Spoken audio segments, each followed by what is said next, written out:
안녕하세요. 남자 사람입니다. 오늘은 모모의 마지막 이야기 제21장 새로운 것이 시작되는 끝 시작하겠습니다. 모모가 경고문을 읽느라 잠깐 멈칫했다가 재빨리 문 안으로 뛰어들어가 보니 마지막 회색 신사의 모습은 이미 보이지 않았다. 앞에는 건물을 지으려고 파놓은 어마어마하게 큰 구덩이가 있었다. 깊이가 좋기 20-30m는 되어 보였다. 굴삭기며 다른 건설 장비들이 여기저기 널려 있고 구덩이 밑바닥까지 이어지는 가파른 찻길에는 화물차 몇 대가 달리다 말고 멈춰서 있었다. 여기저기 공사장 인부들이 저마다 다른 자세로 뻣뻣하게 굳어 꼼짝 않고 서 있었다. 어디로 가야 한다? 모모는 회색 신사가 들어갔을 만한 입구를 찾을 수 없어서 카시오페이아를 바라보았다. 하지만 카시오페이아도 더 이상은 모르는 모양이었다. 거북 등에는 아무 말도 나타나지 않았다. 모모는 구덩이를 기어내려가 사방을 둘러보았다. 불쑥 낯익은 얼굴이 눈에 띄었다. 예전에 모모의 방벽에 예쁜 꽃그림을 그려주었던 미장이 니콜라가 서 있는 것이 아닌가. 물론 니콜라도 다른 사람과 똑같이 꼼짝 않고 있었다. 하지만 자세가 참으로 묘했다. 누군가에게 무언가를 외치려는 듯 한 손을 입에 댄 채 다른 손으로는 자기 옆 구덩이 바닥에 불쑥 솟아있는 거대한 파이프의 입구를 가리키고 있었던 것이다. 니콜라는 꼭 모모를 바라보고 있는 것 같았다. 모모는 오래 생각하지 않고 대뜸 그것을 신호로 받아들이고는 파이프 속으로 기어들어갔다. 모모는 안으로 들어서자마자 주르륵 미끄러졌다. 파이프가 아래쪽으로 가파르게 나 있었던 것이다. 파이프는 무척 굴곡이 심했다. 모모는 미끄럼틀을 탄 것처럼 이리 부딪혔다 저리 부딪혔다 하며 아래로 내려갔다. 어찌나 무서운 속도로 미끄러져 가는지 귀가 먹먹하고 눈앞이 깜깜했다.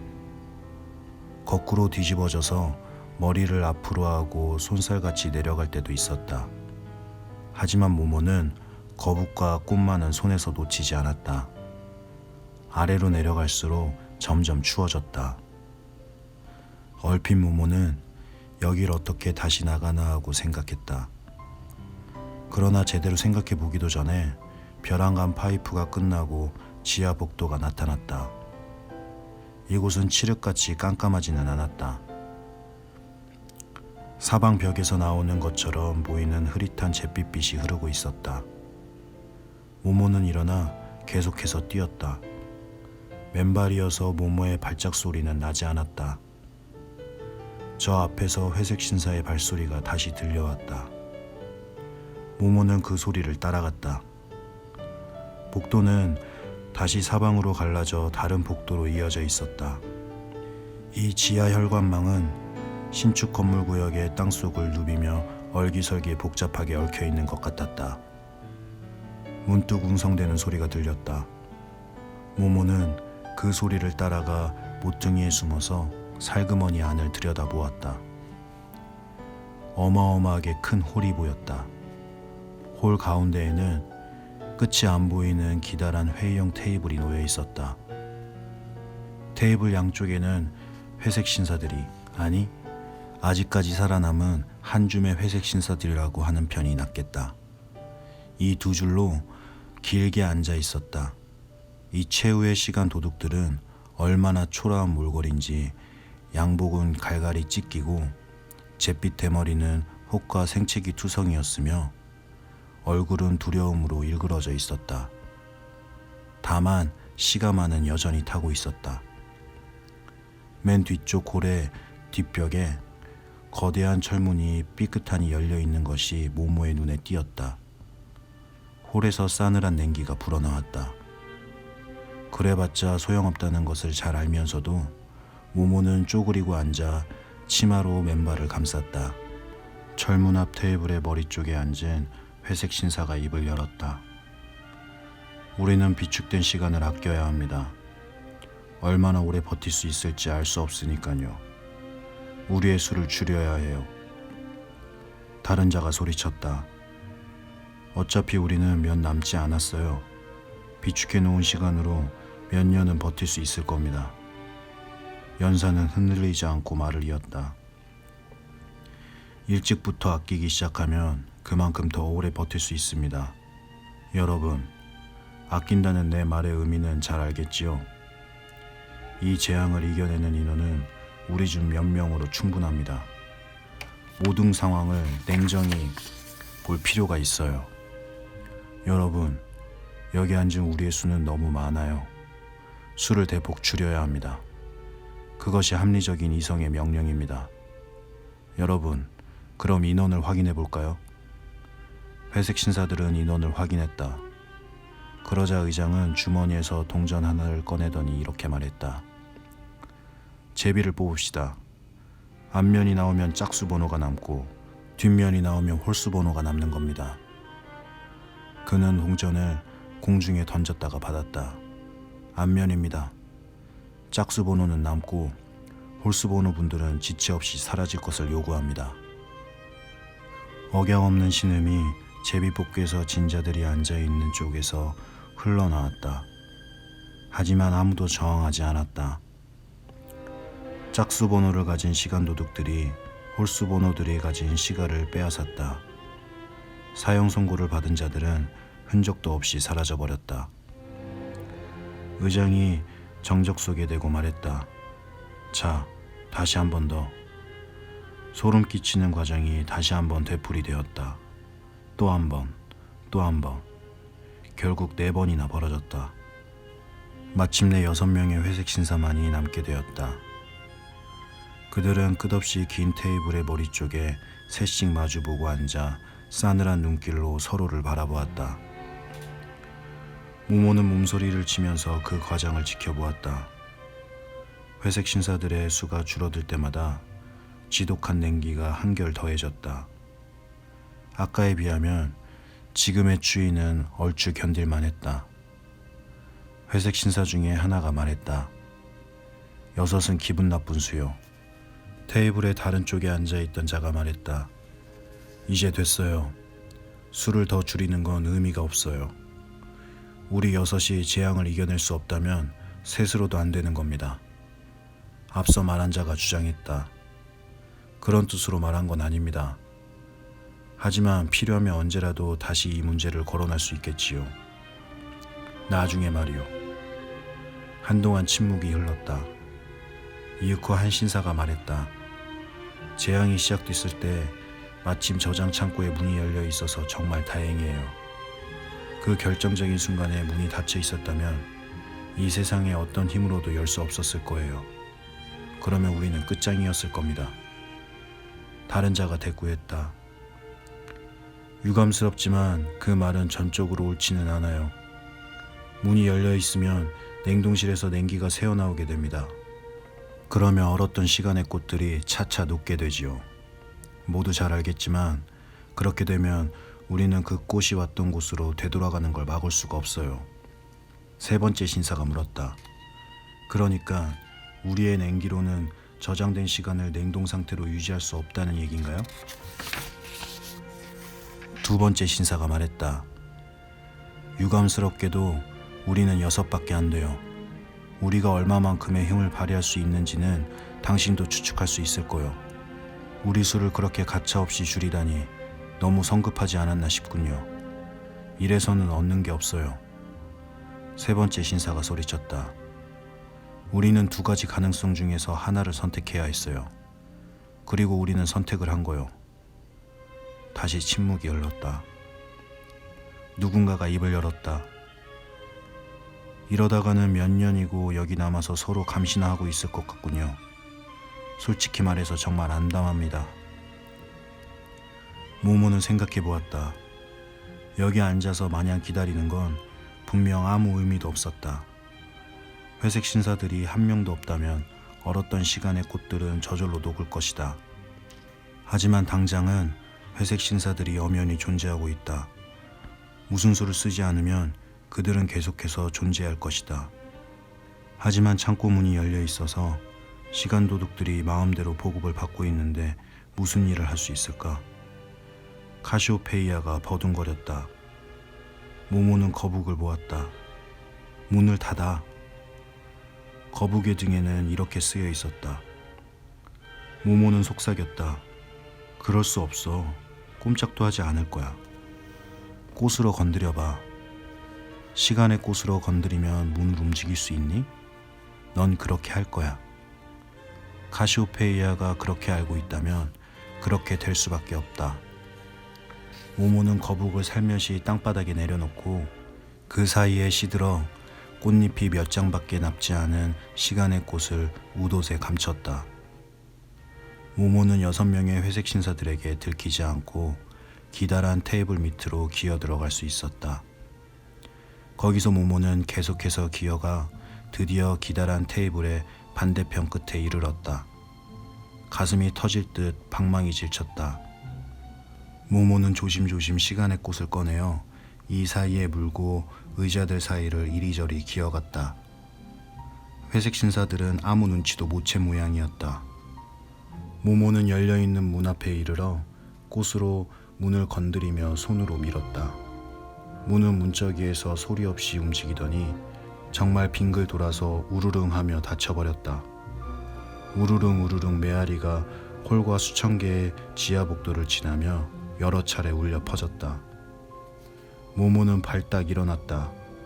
자기들 말고 이 완벽한 정지 상태에서 제외된 다른 존재가 있다는 생각은 꿈에도 하지 못했던 회색 신사들은 공포에 질려 화석처럼 꼼짝 않고 자리에 앉아 멍한 눈초리로 소녀를 바라보았다. 모모는 정신없이 그들 옆을 지나 출입문 쪽으로 달려갔다. 그러자 회색 신사들도 벌떡 일어나 모모의 뒤를 쫓아왔다. 한 회색 신사가 외치는 소리가 들렸다. 그 지긋지긋한 꼬마 계집애요. 모모요. 다른 자가 소리쳤다.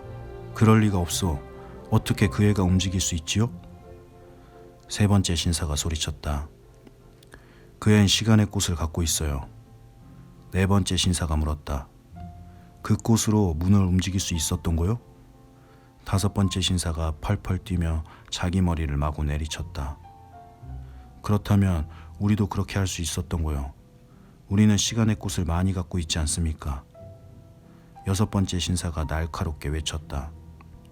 갖고 있었지요. 전엔 갖고 있었지요. 하지만 이제 문이 닫혔어요. 이제 한 가지 길밖에 없어요. 저 계집애가 갖고 있는 시간의 꽃을 빼앗아야 해요. 안 그러면 모든 게 끝장이요. 그동안 모모는 벌써 이리저리 갈라진 복도 어딘가로 사라졌다. 그러나 이곳의 지리는 아무래도 회색 신사들 쪽이 더 밝았다. 모모는 이리저리 도망쳤다. 몇 번이나 추적자의 품속으로 뛰어들 뻔했지만 그때마다 용케 빠져나올 수 있었다. 카시오페이아도 나름의 방식으로 이 싸움에 참여했다. 카시오페이아는 느릿느릿 기어다닐 뿐이었지만 추적자들이 어디로 뛰어갈지 미리 알고 있었기 때문에 그곳에 때맞춰 가서 길목에 납작 엎드렸다. 그러자 회색 신사들은 거북에게 걸려 비트적거리다 바닥에 나동거라지는 것이었다. 그리고는 그 뒤를 따라 뛰어오던 자들이 나동그라진 동료 위에 또다시 넘어졌다. 그렇게 하여 거북은 붙잡힐 뻔한 모모를 몇 번이나 구해주었다. 물론 그 과정에서 발길에 차여 벽에 내동댕이 쳐지기도 했다. 하지만 거북은 조금도 굴하지 않고 계속해서 그렇게 했다. 거북은 자기가 그렇게 하리라는 것을 미리 알고 있었다.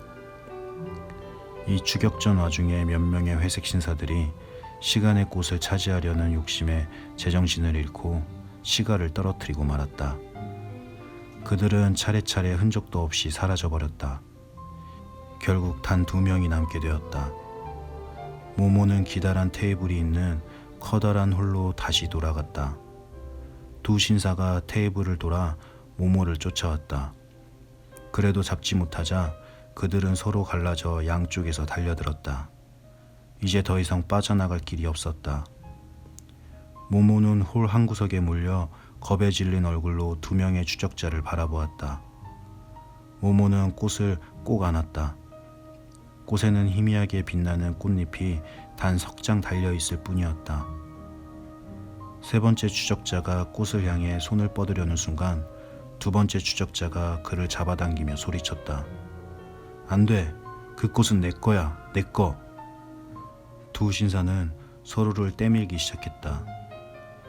그러다가 첫 번째 신사의 공격으로 두 번째 신사의 입에서 시가가 떨어지고 말았다.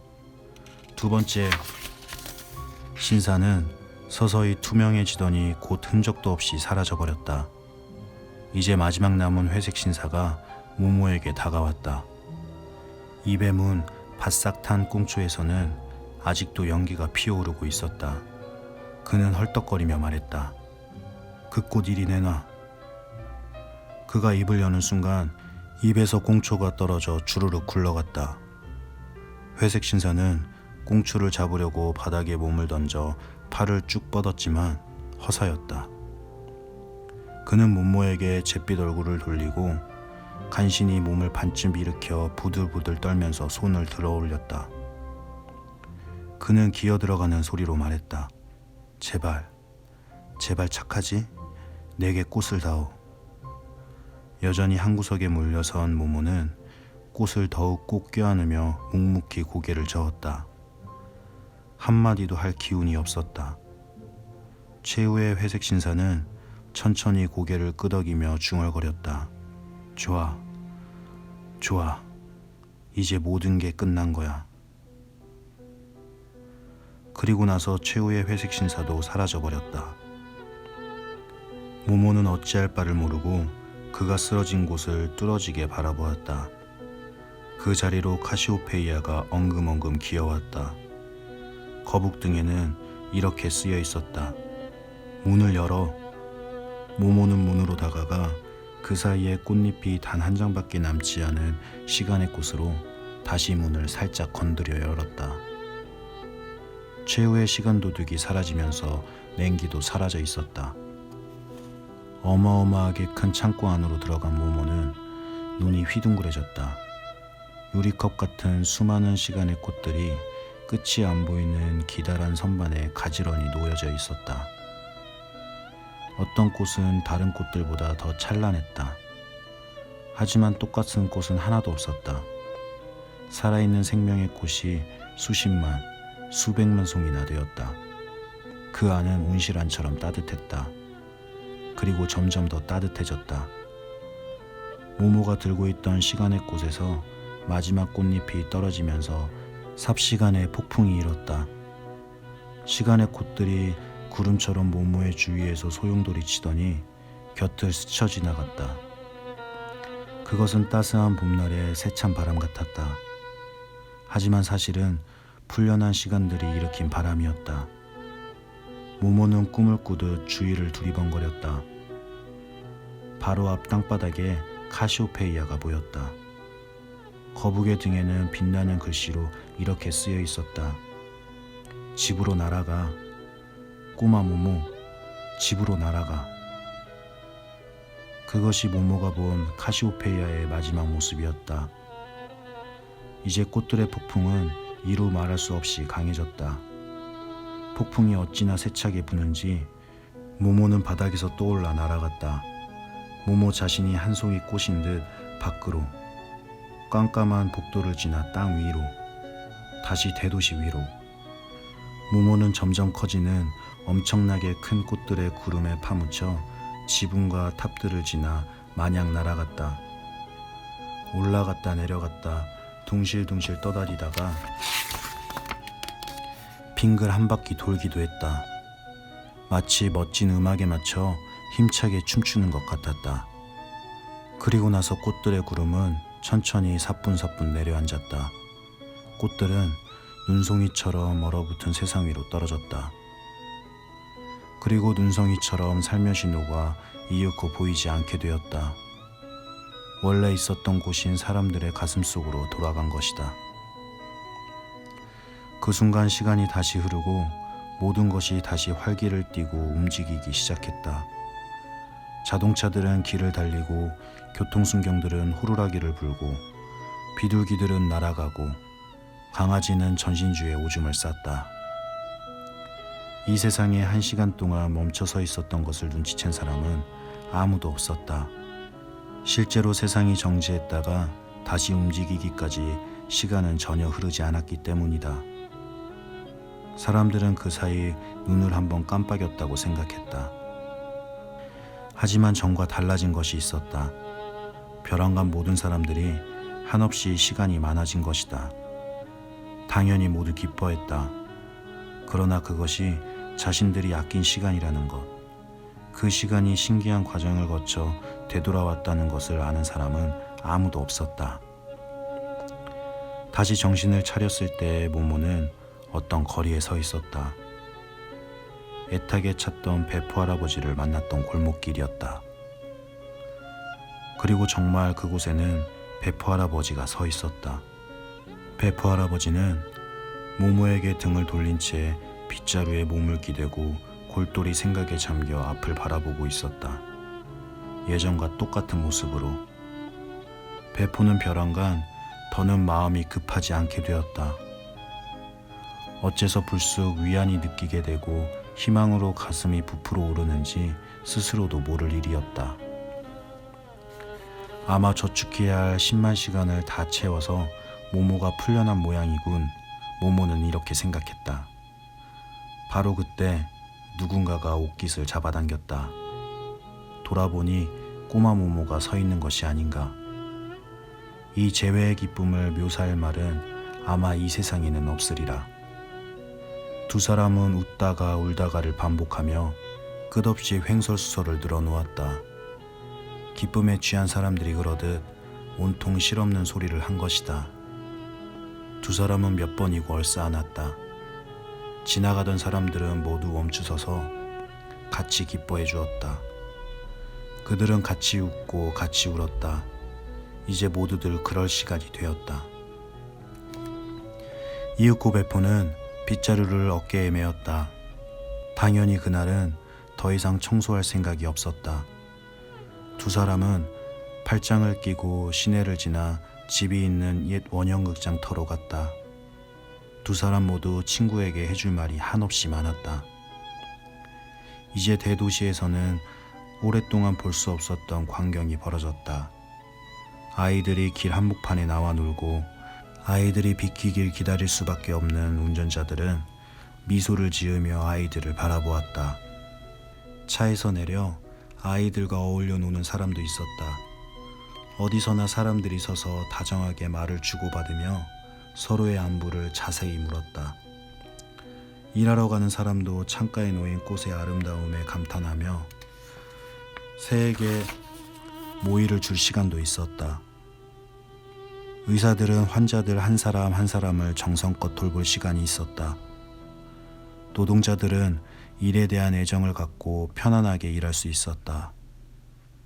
이제 중요한 것은 가능한 한 짧은 시간 내에 가능한 한 많은 일을 하는 것이 아니었다. 저마다 무슨 일을 하든 자기가 필요한 만큼, 자기가 원하는 만큼의 시간을 낼 수 있었다. 시간이 다시 풍부해진 것이다. 하지만 많은 사람들은 이 모든 일이 누구 덕분인지 눈 깜빡하는 그 순간 무슨 일이 일어났는지 알지 못했다.